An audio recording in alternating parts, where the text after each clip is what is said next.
Hello friends, मैं दुर्गेश आपका स्वागत करता हूं आपके अपने चैनल 5G स्टडी एग्ज़ाम पर। दोस्तों, मैं आज आपके लिए लाया हूं बहुत ही इम्पोर्टेंट टॉपिक के साथ। दोस्तों, भारतीय राष्ट्रीय प्रतीक के बारे में आपको बताने वाला हूं दोस्तों। तो आइए देखते हैं ये सेशन। राष्ट्रीय ध्वज के बारे में आपको बताऊं तो राष्ट्रीय ध्वज तिरंगे में समान अनुपात में 3 क्षैतिज पट्टियाँ हैं। केसरिया रंग सबसे ऊपर, सफ़ेद बीच में और हरा रंग सबसे नीचे है। ध्वज की लंबाई चौड़ाई का अनुपात 3:2 है। सफ़ेद पट्टी के बीच में नीले रंग का चक्र है। शीर्ष में केसरिया रंग देश की ताकत, साहस को दर्शाता है। बीच में स्थित सफ़ेद पट्टी धर्म चक्र के साथ शांति और सत्य का संकेत है। हरा रंग देश के शुभ, विकास और उर्वरता को दर्शाता है। इसका प्रारूप सारनाथ में अशोक के सिंह स्तंभ पर बने चक्र से लिया गया है।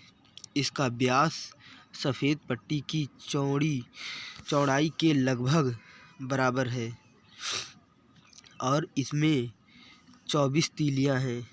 भारत की संविधान सभा ने राष्ट्रीय ध्वज का प्रारूप 22 जुलाई 1947 को अपनाया।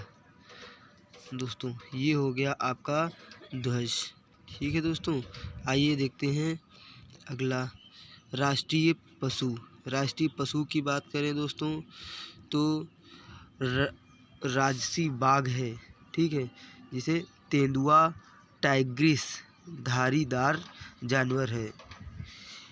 इसकी मोटी पीली मूंछ लोमचर्म का कोट होता है, जिस पर गहरी धारीदार पट्टियां होती हैं। लावण्यता, ताकत, फुर्तीलापन और अपार शक्ति के कारण बाघ को भारत के राष्ट्रीय जानवर के रूप में गौरवान्वित किया है। आइए देखते हैं अगला। राजकीय प्रतीक दोस्तों, भारत का राजकीय चिन्ह अशोक स्तंभ है।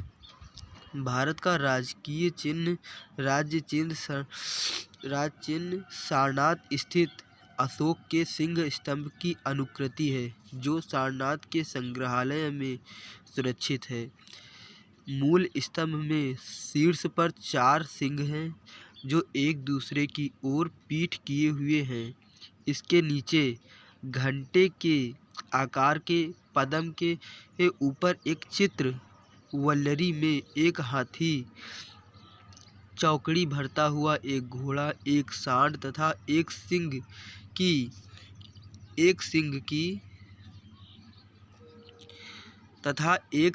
की उभरी हुई मूर्तियां हैं।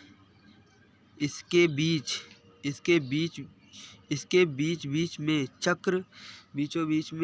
चक्र बने हुए हैं। एक ही पत्थर को काटकर बनाए गए इस सिंह स्तंभ के ऊपर धर्म चक्र रखा हुआ है। दोस्तों, आइए देखते हैं अगला। राष्ट्रीय पुष्प कमल है दोस्तों। इसका वैज्ञानिक नाम है नीलम्बो नूसीफेरा गेर्टन। भारत का राष्ट्रीय फूल है। यह पवित्र पुष्प है और इसका प्राचीन भारत की कला और गाथाओं में विशेष स्थान है और यह अति प्राचीन काल से भारतीय संस्कृति का मांगलिक प्रतीक रहा है। भारत पेड़ पौधों से भरा है। वर्तमान में उपलब्ध डाटा वनस्पतीय विविधता में इसका विश्व में 10वां और एशिया में 4था स्थान है। अब तक 70% भौगोलिक क्षेत्रों का सर्वेक्षण किया गया। उसमें से भारत के वनस्पतीय सर्वेक्षण द्वारा 47,000 वनस्पतियाँ की प्रजातियों का वर्णन किया गया है। दोस्तों आइए देखते हैं अगला। राष्ट्रीय पक्षी मोर है। भारतीय मोर पावो क्रिस्टातुस भारत का राष्ट्रीय पक्षी एक रंगीन हंस के आकार का पक्षी, पंखे आकृति की पंखों की कलगी, आँखों के नीचे सफ़ेद धब्बा और लंबी पतली गर्दन।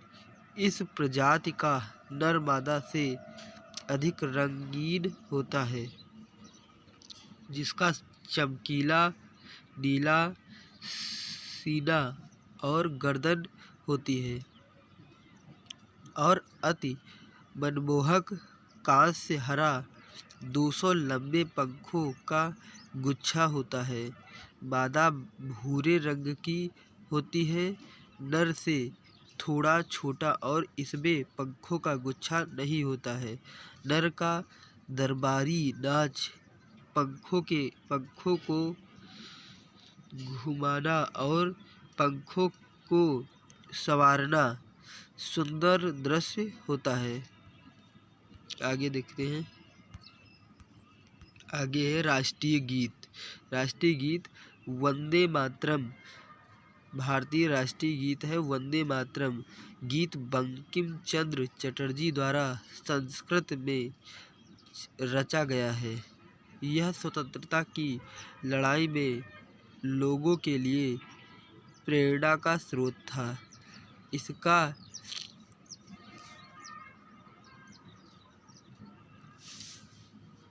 इसका स्थान जनगण मन के बराबर है।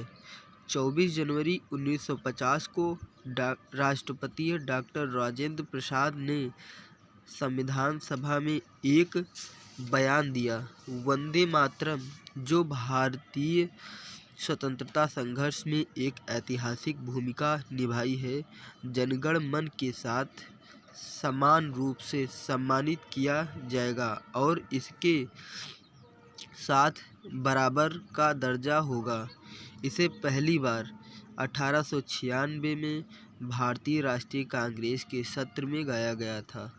आइए देखते हैं अगला। दोस्तों तो अगर अच्छा लग रहा हो दोस्तों तो हमारे वीडियो को लाइक करें और हमारे चैनल को अगर सब्सक्राइब नहीं किया हो तो इसे सब्सक्राइब करें। आइए देखते हैं राष्ट्रीय गान। भारत का राष्ट्रीय गान अनेक अवसरों पर बजाया या गाया जाता है। राष्ट्रगान के सही संस्करण के बारे में समय समय पर अनुदेश जारी किए गए हैं। इसमें वे अवसर जिन पर इसे बजाया या गाया जाना चाहिए और इन अवसरों पर उचित गौरव का पालन करने के लिए राष्ट्रगान को सम्मान देने की आवश्यकता के बारे में बताया जाता है। सामान्य सूचना और मार्गदर्शन के लिए इस सूचना पत्र में इन अनुदेशों का सारांश निहित किया गया है। सो गाइस, अगर यह वीडियो अच्छा लगा हो तो हमारे चैनल को सब्सक्राइब करें और इस वीडियो को लाइक करें। सो गाइस, धन्यवाद।